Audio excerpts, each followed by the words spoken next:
Alright, in this video I'm going to show how to create a new Unity project. So we're going to do that. I'm going to call it SI659 new.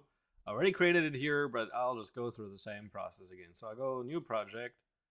I choose out of the core templates. First thing I actually make sure is we have the correct editor version. If you have multiple installed, you should double check. So 2022 342 1 F1 is what we use in my 2025 course now.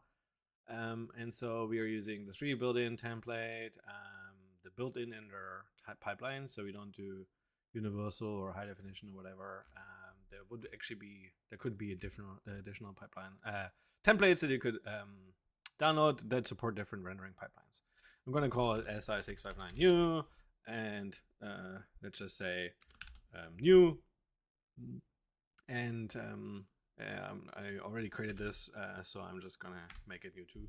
But you should use a more descriptive name, like whatever. This is your 3D assignment, or give it the title of your scene, the topic of your scene, and then I will actually use Unity version control. I recommend that, and I have a separate video on how to use Unity version control. But I'll just check it for now, and it would mean it would create a repository. Now for me, I've connected everything here, so maybe in order for this to become an option, there's a few things you need to activate first. I don't know exactly, but maybe if there are questions about this, we can figure it out. I press create project, and so it would just like do the project, and now here is my project. It's called 659 new. For you, it will take a little bit of time before it is created. The next thing we're gonna do, so we have like a scene here. We have a camera that's there. I'll press F to really go to the camera, and we have a light in the scene as well. So this is the basic stuff.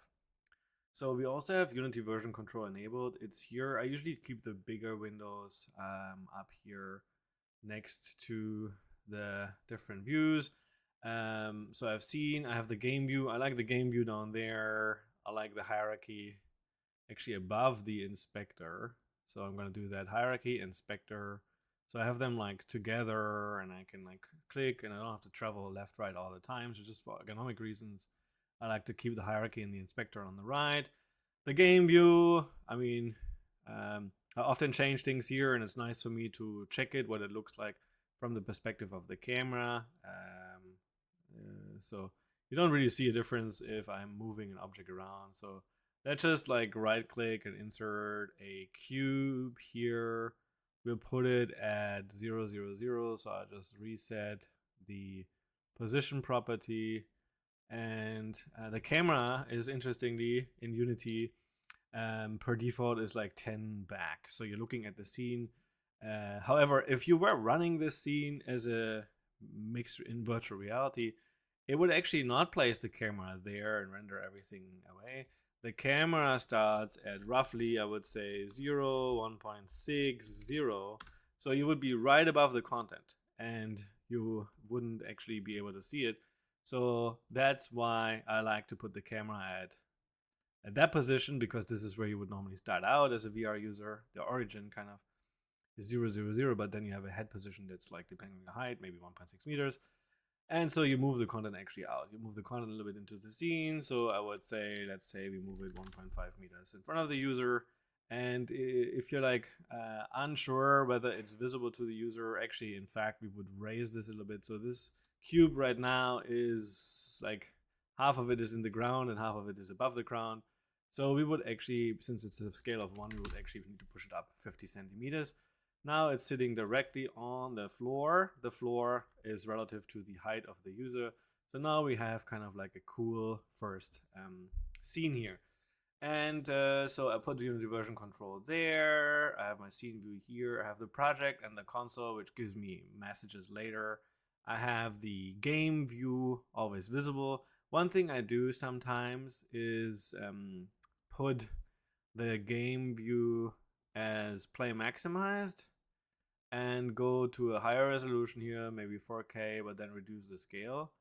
But I think I'll just go with full HD and leave it scale at 1. And so with this setting now, if I double click this again, it goes back to where it was. But when I press the play button now, it would actually launch the editor. Sorry, it would actually launch the game and play the game view in full screen. I could still minimize it if I wanted to make changes to the scene. You notice the blue tint here is one of the most important settings, I think. So I'll cancel, don't change things.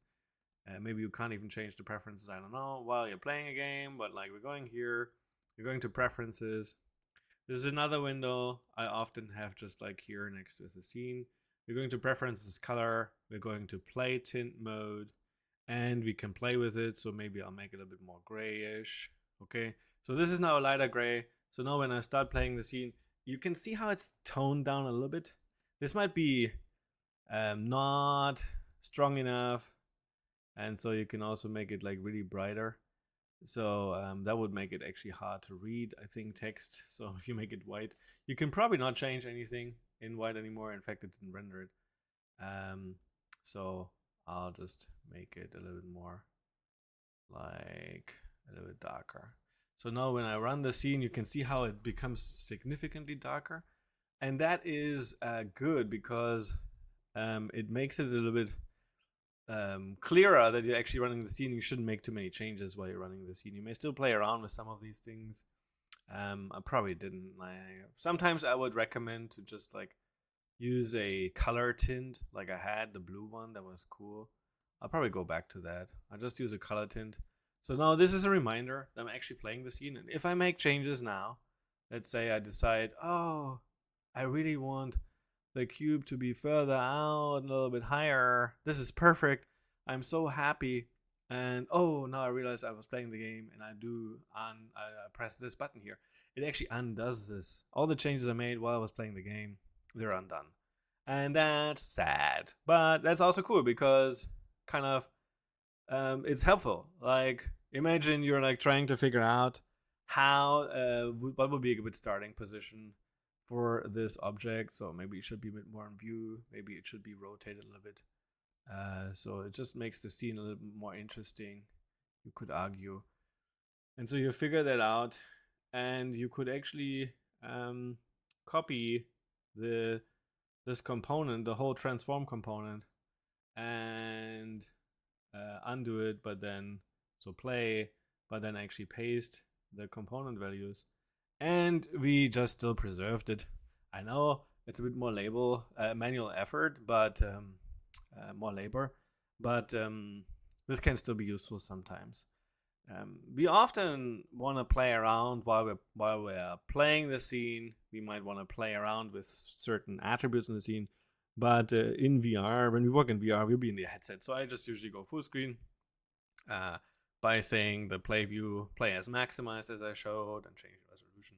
I think we have configured Unity like the way I would recommend it. So we have the play tint, we have the arrangement, hierarchy, inspector. There are other things here. There's usually like project settings that you also want to have maybe here.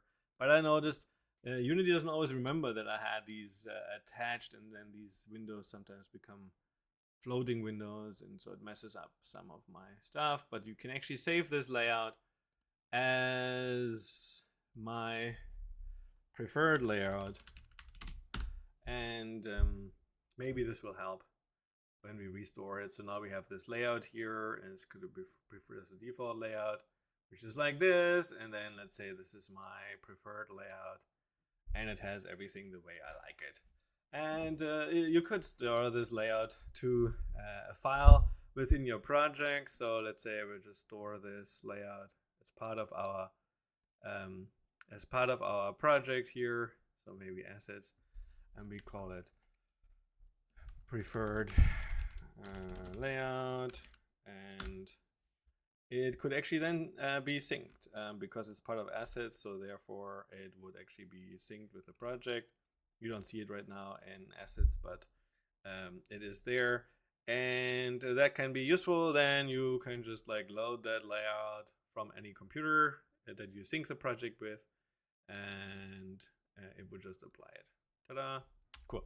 All right, I think that's the basics in Unity in terms of hierarchy, inspector, and these kinds of layout things. And I'll go through a few first steps soon.